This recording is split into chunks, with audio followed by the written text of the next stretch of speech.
আচ্ছা কেমন হয় বলুন তো ছানা ছাড়াই যদি মিষ্টি তৈরি করা হয়? হ্যাঁ, আজকে এমন 4টি মিষ্টির রেসিপি শেয়ার করব যেগুলো তৈরি করতে ছানার কোনো প্রয়োজন নেই।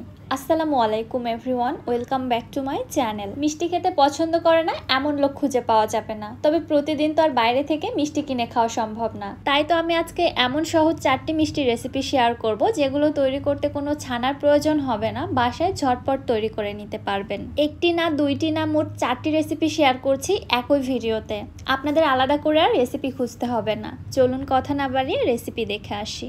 আজকে এমন একটি মিষ্টি রেসিপি শেয়ার করব যেটা তৈরি করতে না লাগবে ছানা, না লাগবে মাওয়া, আর না লাগবে গুঁড়া দুধ। আজকে আমি তৈরি করব শাহী বালুশাহী মিষ্টি। বিসমিল্লাহ। এই মিষ্টি বানানোর জন্য তেমন কিছুই লাগবে না, লাগবে শুধু ময়দা।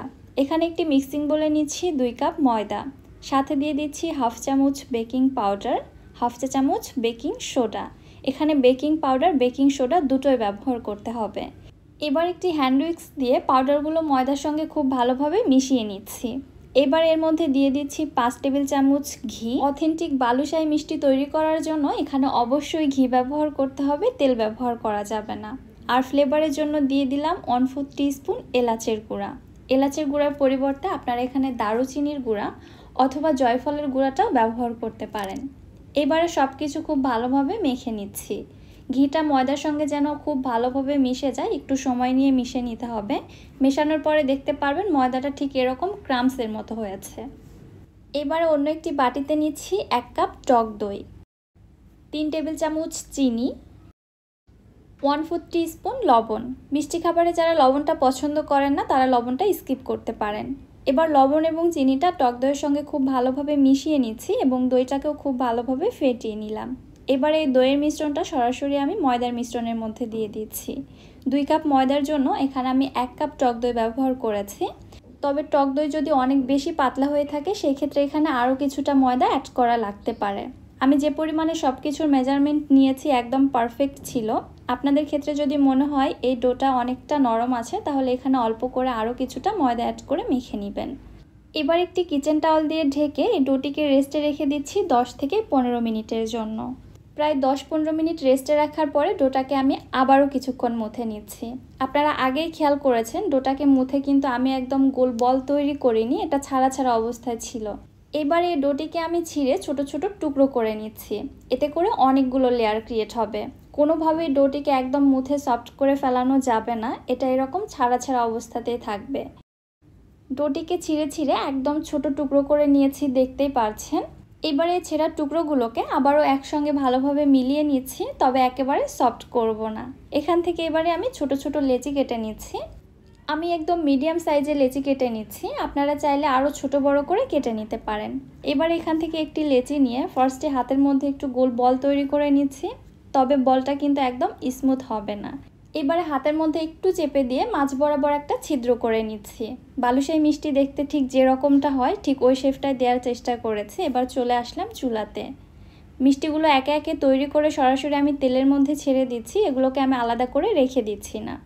একদম গরম তেলের মধ্যে দিব না, হালকা গরম তেলের মধ্যে মিষ্টিগুলোকে ছেড়ে দিব এবং চুলার হিট মিডিয়াম টু লো এর মাঝামাঝি রেখে সময় নিয়ে মিষ্টিগুলোকে ভেজে নিব। এতে করে মিষ্টির ওপরের লেয়ারটা ক্রিস্পি হবে এবং ভেতরটা জুসি থাকবে, যেমনটা একদম অথেন্টিক শাহী বালুশাহী হয়ে থাকে। এই পর্যায়ে মিষ্টিগুলো পারফেক্টলি ভেজে নেওয়া হয়ে গিয়েছে, আমি তেল ঝরিয়ে উঠিয়ে এক সাইডে রেখে দিচ্ছি।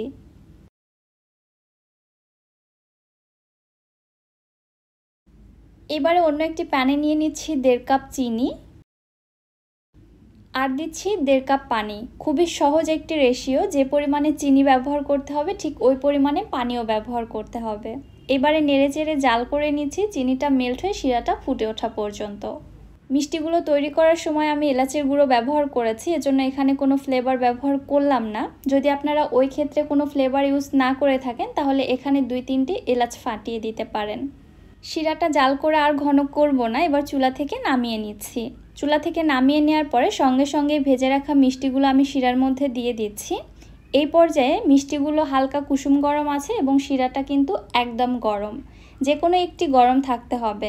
আপনারা যদি শিরাটা আগে থেকে রেডি করে রাখেন তাহলে ঠান্ডা শিরার মধ্যে ভেজে রাখা গরম গরম মিষ্টিগুলো দিয়ে শিরার মধ্যে উল্টে পাল্টে নিতে হবে, অর্থাৎ যে কোনো একটা গরম রাখতে হবে। দুটোই ঠান্ডা রাখা যাবে না, যে কোনো একটা অবশ্যই গরম থাকতে হবে। এছাড়া কিন্তু মিষ্টি শিরা সোক করতে পারবে না। এবারে মিষ্টিগুলোকে আমি মাওয়াতে কোট করে নিচ্ছি। আমি ইনস্ট্যান্ট একটি মাওয়া তৈরি করে নিয়েছি, গুঁড়া দুধের সঙ্গে ঘি মিক্স করে এই মাওয়াটা তৈরি করেছি।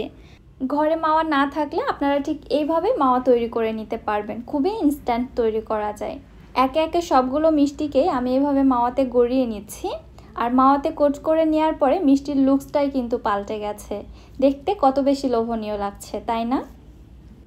মিষ্টিগুলোকে আরও একটু আকর্ষণীয় লাগার জন্য উপর থেকে আরও সামান্য কিছু করে পেস্তা বাদাম কুচি দিয়ে দিচ্ছি। দেখেই তো নিলেন বালুশাহী মিষ্টি তৈরি করা কত বেশি সহজ। এখন থেকে টাকা খরচ করে আর বাহির থেকে বালুশাহী মিষ্টি কিনে খেতে হবে না, ঘরেই তৈরি করে নিতে পারবেন খুবই সহজভাবে। এবার একটি মিষ্টি আপনাদের ভেঙে দেখাচ্ছি, দেখুন। মাশাআল্লাহ, ভেতরটাও কত বেশি পারফেক্ট হয়েছে। উপরটা ক্রিস্পি, ভেতরটা জুসি। এরকম মিষ্টি বাসাতেই তৈরি করে নিতে পারলে কার না ভালো লাগবে বলুন তো। চলে যাচ্ছি পরবর্তী রেসিপিতে। মাত্র 1 কাপ গুঁড়া দুধ দিয়ে অল্প সময়ে খুবই সহজভাবে তৈরি করে নিতে পারবেন এরকম পারফেক্ট রসমালাই। বিসমিল্লাহ। ফার্স্টে একটি মিক্সিং বলে নিচ্ছি 1 কাপ গুঁড়া দুধ, হাফ চামচ বেকিং পাউডার এবং 2 চা চামচ ঘি। এখানে অবশ্যই ঘিটাই ব্যবহার করতে হবে। আর আমি এখানে যে গুঁড়া দুধটা ব্যবহার করেছি এটা ফুল ফ্যাটযুক্ত গুঁড়া দুধ। লো ফ্যাটযুক্ত গুঁড়া দুধ দিয়ে কখনোই রসমালাই ভালো হবে না, অবশ্যই ফুল ক্রিমযুক্ত গুঁড়া দুধটা নেওয়ার চেষ্টা করবেন। একটু সময় নিয়ে ঘিটা গুঁড়া দুধের সঙ্গে খুব ভালোভাবে মিশিয়ে নিচ্ছি, সেই সাথে বেকিং পাউডারটাও যেন গুঁড়া দুধের সব সাইডে সমানভাবে পৌঁছে যায়, এজন্য একটু সময় নিয়ে ভালোভাবে মিশিয়ে নিতে হবে। এছাড়া যদি গুঁড়া দুধ এক সাইডে থেকে যায় সেই ক্ষেত্রে কোনো মিষ্টিটা বেশি ফুলবে, আবার কোনো মিষ্টিটা ফুলবে না। এখানে আমি রুম টেম্পারেচারে থাকা একটি ডিম নিয়েছি, কাঁটা চামচের সাহায্যে ডিমটাকে খুব ভালোভাবে ফেটিয়ে নিলাম। এবার এখান থেকে অল্প অল্প ডিমের মিশ্রণ দিয়ে আমি একটি ডো তৈরি করে নিচ্ছি। পুরোটা ডিমের মিশ্রণ একবারে ঢেলে দিচ্ছি না, কারণ ডিমের সাইজের উপর ডিপেন্ড করে ডিমের মিশ্রণটা কম বেশি লাগতে পারে। আমি এখানে একদম মিডিয়াম সাইজের একটি ডিম ব্যবহার করেছি, পুরোটা মিশ্রণই লেগেছে, তবে অল্প অল্প করে অ্যাড করে দিয়েছি। মিশ্রণের পজিশনটা বুঝে পরবর্তীতে বাকিটা অ্যাড করে দিতে হবে। ডিম যদি বেশি ছোট হয়ে থাকে সেই ক্ষেত্রে এই ডোটা কিন্তু অনেকটাই শক্ত হয়ে থাকবে, সেই ক্ষেত্রে আপনারা এখানে সামান্য লিকুইড দুধ অ্যাড করে দিতে পারেন। অল্প অল্প করে সম্পূর্ণ ডিমের মিশ্রণ দিয়ে দেওয়ার পরে ডোটাকে খুব ভালোভাবে মেখে নিয়েছি। এই ডোটা কিন্তু এরকমই স্টিকি হবে, এতে ভয় পাবার কিছু নেই, রেস্টে রাখার পর এটা এমনি থেকেই সফট হয়ে আসবে। আর এই মিশ্রণটা কিন্তু অবশ্যই খুবই ভালোভাবে মেখে নিতে হবে। দেখতেই পাচ্ছেন এটার টেক্সচারটা কিন্তু একদম ক্রিমের মতো। এইভাবে তৈরি করে নিলে পরবর্তীতে রসমালাইয়ের মিষ্টিগুলো অনেক বেশি সফট হবে। ঢাকনা দিয়ে ঢেকে 10 মিনিটের জন্য রেস্টে রেখেছিলাম। 10 মিনিট পরে দেখুন ডোটা কত বেশি সফট হয়েছে, হাতের সঙ্গে কিন্তু একটুও লেগে আসছে না। হাতে কিছুটা ঘি মেখে নিয়ে এবার এখান থেকে অল্প অল্প করে ডো নিয়ে আমি ছোট ছোট মিষ্টির বল তৈরি করে নিচ্ছি। একদমই ছোট ছোট করে বলগুলো তৈরি করে নিতে হবে, কারণ পরবর্তীতে এগুলো দুধে দেওয়ার পরে কিন্তু ফুলে ডাবল হয়ে যাবে। এজন্য চেষ্টা করবেন যতটা ছোট করা যায় আর কি। আর মিষ্টির বলগুলো এমনভাবে তৈরি করে নিতে হবে এর গায়ে যেন একটুও ফাটল বা ক্র্যাক যেন না থাকে, খুবই স্মুথ করে তৈরি করে নিতে হবে। মিষ্টিগুলোর গায়ে যদি কোনো প্রকার ফাটল থেকে থাকে তাহলে পরবর্তীতে দুধে দেওয়ার সঙ্গে সঙ্গেই কিন্তু এগুলো ফেটে একদম গলে যাবে, সেই ক্ষেত্রে রসমালাই কোনোভাবে পারফেক্ট হবে না। এই ডোটা যত পারফেক্টলি তৈরি করা যাবে মিষ্টির বলগুলোও তত পারফেক্টলি তৈরি করা যাবে। আমি আগেই বলেছি ডোটাকে খুব ভালোভাবে মুথে নিতে হবে। দেখতেই পাচ্ছেন মিষ্টির বলগুলো কত বেশি পারফেক্ট হয়েছে। এখানে একটি মিষ্টির গায়েও কিন্তু কোনো প্রকার ফাটল নেই, একদমই স্মুথ হয়েছে। একইভাবে সবগুলো মিষ্টির বল তৈরি করা হয়ে গিয়েছে, এগুলোকে এক সাইডে রেখে দিয়ে চলে আসলাম চুলাতে। একটি প্যানের মধ্যে নিয়ে নিচ্ছি 1 লিটার লিকুইড দুধ। এখানে কিন্তু আগে থেকে জাল করে ঘন করে রাখা দুধ ব্যবহার করা যাবে না। 1/4 টিস্পুন দিচ্ছি এলাচের গুঁড়া, যারা এলাচের গুঁড়ার ফ্লেভারটা পছন্দ করেন না তারা এটা বাদ দিতে পারেন। এবারে নেড়ে চেড়ে দুধের মধ্যে একটি বলক তুলে নিব। জাল করে দুধটা ঘন করে ফেলানো যাবে না, জাস্ট অপেক্ষা করতে হবে দুধের মধ্যে একটি বলক চলে আসা পর্যন্ত। যখন দুধের মধ্যে বলক চলে আসছে ওই পর্যায়ে আমি এখানে মিষ্টির বলগুলোকে দিয়ে দিচ্ছি। এখানে দুধটাকে জাল করে যদি বেশি ঘন করে ফেলানো হয় তাহলে রসমালাইয়ের ভেতরে দুধের শিরাটা প্রবেশ করতে চাইবে না, ভেতরে অনেকটা শক্ত থেকে যাবে। এজন্য অবশ্যই দুধটা বলক আসার পরপরই মিষ্টিগুলো দিয়ে দিতে হবে। এইবারে আলতো হাতে হালকা করে একটু নেড়েচেড়ে দিচ্ছি, অনেক জোরে সোরে নাড়াচাড়া করা যাবে না, কারণ এই পর্যায়ে মিষ্টির বলগুলো অনেক বেশি সফট হয়ে গিয়েছে। একটি ঢাকনা দিয়ে ঢেকে দিয়ে জাল করে নিচ্ছি প্রায় 5 থেকে 7 মিনিট। 5-7 মিনিট পরে ঢাকনাটি উঠিয়ে নিলাম। দেখুন মিষ্টিগুলো ফুলে কতটা বড় হয়ে গিয়েছে। আমি যে পরিমাণে তৈরি করেছিলাম তার কিন্তু 3 ডাবল ফুলে গিয়েছে। হালকা করে একটু নেড়েচেড়ে দিচ্ছি, একদমই জোরে সোরে নাড়াচাড়া করা যাবে না। আবারও ঢাকনা দিয়ে ঢেকে 5 মিনিটের মতো জাল করে নিলাম। 5 মিনিট পরে আবারও ঢাকনাটি উঠিয়ে হালকা করে নেড়েচেড়ে দিচ্ছি।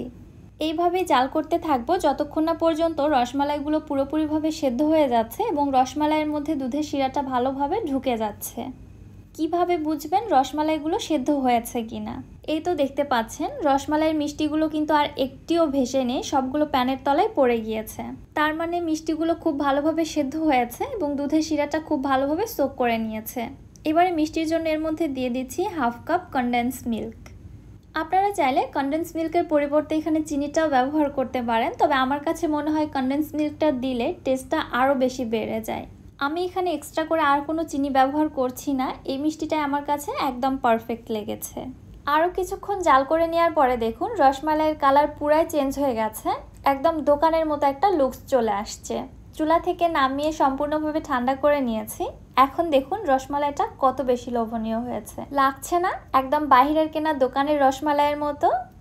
হ্যাঁ, আপনারাও আমার এই রেসিপিটি ফলো করলে এরকম একদম পারফেক্ট দোকানের মতো রসমালাই ঘরেই তৈরি করে নিতে পারবেন। আর সব থেকে মজার বিষয় হচ্ছে এই গুঁড়া দুধের রসমালাই তৈরি করতে কোনো প্রকার ঝামেলা নেই, খুবই অল্প সময়ের মধ্যে তৈরি করা যায়। আর এটা একদমই নো ফেল একটি রেসিপি। রসমালাইগুলো কতটা রসালো এবং নরম সফট হয়েছে সেটা একটু আপনাদের দেখিয়ে দিচ্ছি। দেখুন ভেতরে একদম রসের টইটম্বুর হয়ে গিয়েছে, সেই সাথে এটা কত বেশি সফট এবং নরম হয়েছে জাস্ট দেখুন। চামচ লাগানোর সঙ্গে সঙ্গেই কিন্তু কেটে যাচ্ছে, আমাকে এক্সট্রা করে কোনো চাপ প্রয়োগ করতে হচ্ছে না। চলে যাচ্ছি পরবর্তী রেসিপিতে। হঠাৎ মিষ্টি কিছু খেতে ইচ্ছে করলে ঝটপট তৈরি করে নিতে পারবেন বিহারের বিখ্যাত এই মুচমুচে রসালো ময়দার খাজাগুলো। এই খাজাগুলো যে শুধু দেখতেই সুন্দর তা কিন্তু না, খেতেও মাশাআল্লাহ খুবই বেশি মজা। বিসমিল্লাহ। ফার্স্টে একটি মিক্সিং বলে নিচ্ছি 1.5 কাপ ময়দা। আপনারা চাইলে ময়দার পরিমাণটা কমিয়ে বাড়িয়ে নিতে পারেন। দিয়ে দিচ্ছি 1/2 চা চামচ লবণ এবং 2 চা চামচ সয়াবিন তেল। এবারে হাত দিয়ে তেলটা ময়দার সঙ্গে খুব ভালোভাবে মেখে নিচ্ছি। তেলটা ময়দার সঙ্গে খুব ভালোভাবে মিশিয়ে নিতে হবে। প্রায় 2 মিনিট ভালোভাবে মিশিয়ে নেওয়ার পরে কিছু ময়দা হাতের মুঠোর মধ্যে নিয়ে এরকম মুঠোবন্দি করলে যদি দেখেন মুঠো বেঁধে আসছে, আবার ভেঙে দিলে ঝুরঝুর করে ভেঙে যাচ্ছে, তাহলে বুঝতে হবে সব কিছু খুব ভালোভাবে মেশানো হয়ে গিয়েছে। এবার এর মধ্যে নর্মাল তাপমাত্রার পানি দিয়ে আমি একটি ডো তৈরি করে নিচ্ছি। পানিটা একবারে দিব না, 2-3 ধাপে অল্প অল্প করে পানিটা অ্যাড করে দিয়ে ডোটা তৈরি করে নিতে হবে। এছাড়া একেবারে পানি ঢেলে দিলে ডোটা নরম হয়ে যেতে পারে। রেগুলার রুটি পরোটা তৈরি করার জন্য আমরা যেরকমটা ডো তৈরি করে থাকি এই ডোটাও ঠিক সেরকমই হবে, খুব বেশি নরমও হবে না আবার খুব বেশি শক্তও হবে না। এবার এই ডোটিকে একটি ভেজানো কিচেন টাওয়াল দিয়ে ঢেকে রেস্টে রেখে দিচ্ছি 10 থেকে 15 মিনিটের জন্য। ততক্ষণে আমি বাকি কাজগুলো সেরে নিচ্ছি। এখানে একটি বাটির মধ্যে নিয়েছি 4 টেবিল চামচ কর্নফ্লাওয়ার। এর মধ্যে দিয়ে দিচ্ছি 4 টেবিল চামচ সয়াবিন তেল। এবারে তেল এবং কর্নফ্লাওয়ারটা খুব ভালোভাবে মিশিয়ে নিচ্ছি। এই মিশ্রণটা খুব বেশি পাতলা হবে না, একটু ঘন করে তৈরি করে নিতে হবে। ব্যাটারের ঘনত্বটা ঠিক এরকম হবে, আপনারা একটু দেখে বুঝে নিন। ব্যাটারটা তৈরি করে এক সাইডে রেখে দিচ্ছি। এবার আমি চিনি শিরাটা রেডি করব। চুলায় একটি প্যানের মধ্যে নিয়ে নিচ্ছি 1 কাপ চিনি, সাথে দিয়ে দিচ্ছি 1 কাপ পানি।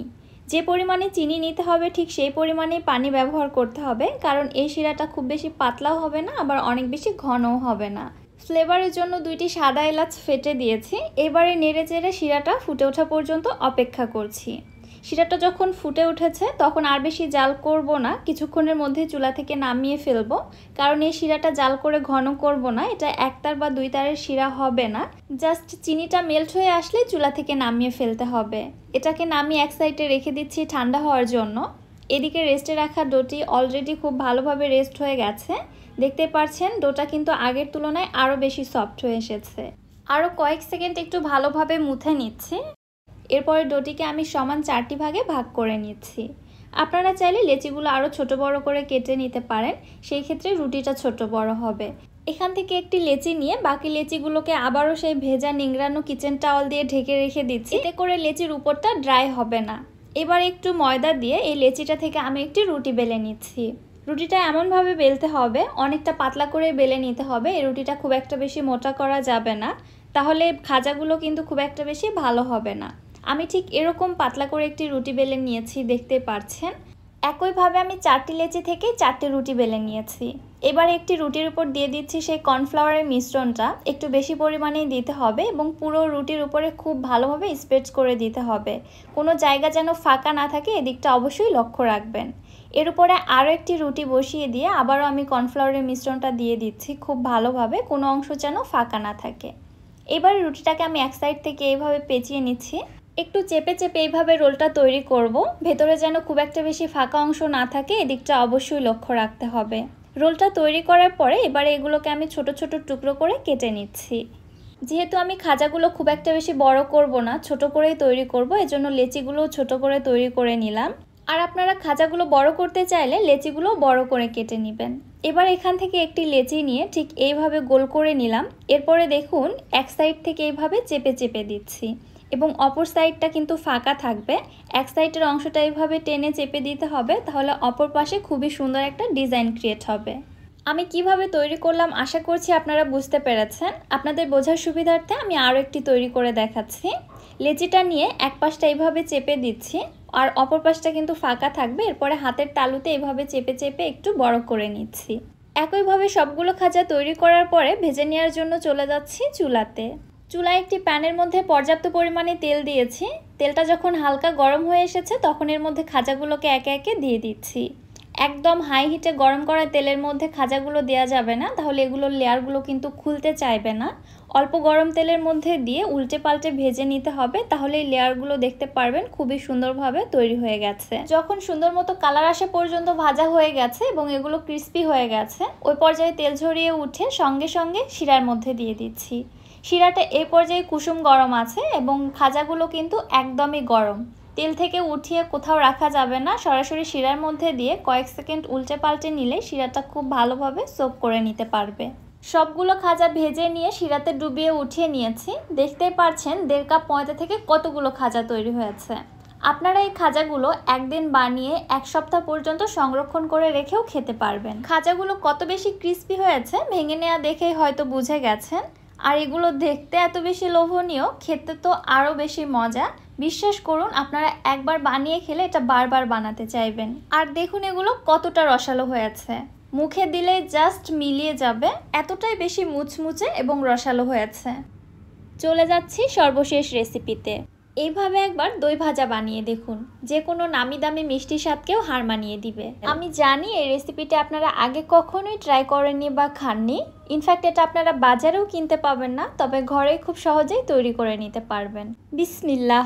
ফার্স্টে একটি মিক্সিং বলে নিচ্ছি 2 কাপ ময়দা, হাফ চামচ বেকিং পাউডার, হাফ চামচ বেকিং সোডা এবং 2 টেবিল চামচ ঘি। এখানে ঘিয়ের পরিবর্তে তেলও দেওয়া যেতে পারে, তবে ঘি দিলে টেস্ট এবং ফ্লেভার দুটোই ভালো আসবে। এবারে হাত দিয়ে ঘিটা ময়দার সঙ্গে খুব ভালোভাবে মিশিয়ে নিচ্ছি। একটু সময় নিয়ে খুব ভালোভাবে মিশিয়ে নিতে হবে, ঘিটা যেন আলাদাভাবে দলা বেঁধে না থাকে, সকল ময়দার সাথে যেন খুব সুন্দরভাবে মিশে যায়। প্রায় 2 মিনিটের মতো সময় নিয়ে সবকিছু ভালোভাবে মিশিয়ে নিয়েছি। এবার ময়দার মিশ্রণটা এক সাইডে রেখে দিচ্ছি। অন্য একটি মিক্সিং বলে নিচ্ছি 1 কাপ টক দই। টক দইয়ের পরিবর্তে এখানে মিষ্টি দইটা আপনারা ব্যবহার করতে পারবেন, কোনো অসুবিধা নেই। 2 টেবিল চামচ দিচ্ছি চিনি, 1/4 টিস্পুন লবণ। এবারে টক দইটাকে খুব ভালোভাবে ফেটিয়ে নিচ্ছি, টক দইটা একদম স্মুথ হয়ে আসা পর্যন্ত, সেই সাথে চিনি এবং লবণটা টক দইয়ের সাথে ভালোভাবে মিশে যাওয়া পর্যন্ত। ভালোভাবে ফেটিয়ে নেওয়ার পরে এবার এর মধ্যে দিয়ে দিচ্ছি ময়দার মিশ্রণটা। এবারে সব কিছু একসঙ্গে ভালোভাবে মেখে একটি ডো তৈরি করে নিচ্ছি। আমি এখানে 2 কাপ ময়দার জন্য 1 কাপ টক দই ব্যবহার করেছি। এইভাবে মেজারমেন্টটা নিতে হবে। আপনারা যদি 1 কাপ ময়দা নেন তাহলে হাফ কাপ টক দই নেবেন, অর্থাৎ যে পরিমাণে ময়দা নেবেন তার হাফ নিতে হবে টক দই। খুব ভালোভাবে মেখে একটি ডো তৈরি করে নিয়েছি। দেখতে পাচ্ছেন ডোটা ঠিক এরকম হয়েছে, খুব বেশি কিন্তু শক্ত না, আবার অনেক বেশি নরমও না। তবে আপনাদের ডোটা যদি অনেক নরম হয়ে থাকে সেক্ষেত্রে এখানে ময়দা বা আটা অ্যাড করে দিতে পারেন। ঢাকনা দিয়ে ডোটিকে রেস্টে রেখে দিলাম 10 মিনিটের জন্য। এদিকে চুলায় একটি প্যানের মধ্যে নিচ্ছি 2 কাপ চিনি, সেই সাথে দিচ্ছি 2 কাপ পানি। যতটা চিনি নিতে হবে ঠিক সমপরিমাণে পানি নিতে হবে। ফ্লেভারের জন্য দিচ্ছি 3টি সাদা এলাচ, মুখগুলোকে ফেটে দিয়েছি। এবারে চুলাটিকে জ্বালিয়ে দিয়ে শিরাটা ফুটে ওঠা পর্যন্ত জাল করে নিচ্ছি। শিরাটা জাল করে একদমই ঘন করতে হবে না, এটা একতার বা দুই তারের শিরা হবে না, জাস্ট চিনিটা মেল্ট হয়ে শিরাটা ফুটে উঠলেই এনাফ। এবারে শিরাটাকে চুলা থেকে নামিয়ে এক সাইডে রেখে দিচ্ছি। চলে যাচ্ছি নেক্সট স্টেপে। এদিকে রেস্টে রাখা ডোটি আগের তুলনায় অনেকটাই সফট হয়ে এসেছে। আবারও কয়েক সেকেন্ডের জন্য এটাকে একটু মুথে নিচ্ছি।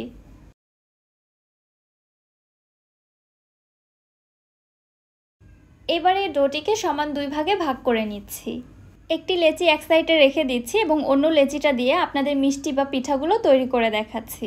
এখানে একটি বোর্ডের উপর কিছুটা তেল মেখে নিচ্ছি, কারণ এই রুটিটা বেলার সময় কোনো আটা বা ময়দার ব্যবহার করা যাবে না। তেল দিয়ে রুটিটা বেলে নিতে হবে। ডোটিকে হাত দিয়ে এভাবে চেপে চেপে একটু ফ্ল্যাট করে নিচ্ছি, এরপর একটি বেলুনের সাহায্যে এভাবে বেলে নিচ্ছি। রুটি বেলা বেলুনেও কিন্তু আমি খুব ভালোভাবে তেল ব্রাশ করে নিয়েছি। এই রুটিটা কিন্তু খুব বেশি পাতলা করে বেলে নেওয়া যাবে না, ঠিক এরকম পুরুত্বের একটি রুটি বেলে নিতে হবে। পুরুত্বটা আপনাদের দেখিয়ে দিচ্ছি, আশা করছি আপনারা বুঝতে পেরেছেন। এবারে রুটিটিকে আমি উল্টো করে নিলাম, এতে করে রুটির মধ্যে যে স্ট্রেচিনেসটা রয়েছে সেটা একদম দূর হয়ে যাবে। এবার রুটিটাকে চারপাশ থেকে কেটে নিয়ে রুটিটিকে সমান চারকোনা শেপ দিয়ে নিচ্ছি এবং সাইডের যে অংশগুলো বের হয়েছে এগুলো কিন্তু ফেলে দিব না, পুনরায় রুটি বেলে আবারও মিষ্টি বা পিঠা তৈরি করে নিব। এবার রুটিটিকে আমি এইভাবে কেটে নিচ্ছি, আপনারা দেখলেই বুঝতে পারবেন, এটা আসলে বলে বোঝানোর মতো কিছু নেই। মিষ্টিগুলোকে একদম সমান চারকোনা শেপ দিয়ে নিচ্ছি, তবে আপনারা চাইলে আপনাদের পছন্দ মতো যে কোনো শেপে কেটে নিতে পারেন। এইভাবে কেটে নিয়েছি, দেখতেই পারছেন। এবারে চলে যাচ্ছি চুলাতে মিষ্টিগুলো ভেজে নেওয়ার জন্য। চুলায় একটি প্যানের মধ্যে পর্যাপ্ত পরিমাণে তেল দিয়েছি। তেলটা কিন্তু এখনও খুব বেশি গরম হয়নি, জাস্ট একটু কুসুম গরম হয়েছে। এই পর্যায়ে আমি পিঠা বা মিষ্টিগুলোকে তেলের মধ্যে ছেড়ে দিচ্ছি। মিষ্টিগুলো তেলের মধ্যে দেওয়ার সঙ্গে সঙ্গেই কিন্তু কোনো প্রকার বুদবুদ ক্রিয়েট হচ্ছে না। কিছুক্ষণের মধ্যে ঠিক এরকম মিষ্টিগুলো ভেসে উঠতে শুরু করেছে এবং এগুলো ফুলতে শুরু করেছে। দেখতেই পাচ্ছেন মিষ্টিগুলো ফুলে কতটা বড় হয়ে গিয়েছে। এক পাশ থেকে যখন কালার চলে এসেছে তখন এগুলোকে আমি উল্টিয়ে দিচ্ছি। এভাবেই উল্টে পাল্টে দুপাশে যখন কালার চলে এসেছে তখন এগুলোকে আমি তেল ঝরিয়ে উঠিয়ে নিচ্ছি। আর এই মিষ্টিগুলো ভেজে নেওয়ার সময় তাড়াহুড়ো করা যাবে না, চুলার হিট মিডিয়াম টু লোয়ের মাঝামাঝি রেখে এগুলোকে ভেজে নিতে হবে, যেন ভেতরটাও খুব ভালোভাবে কুকড হতে পারে।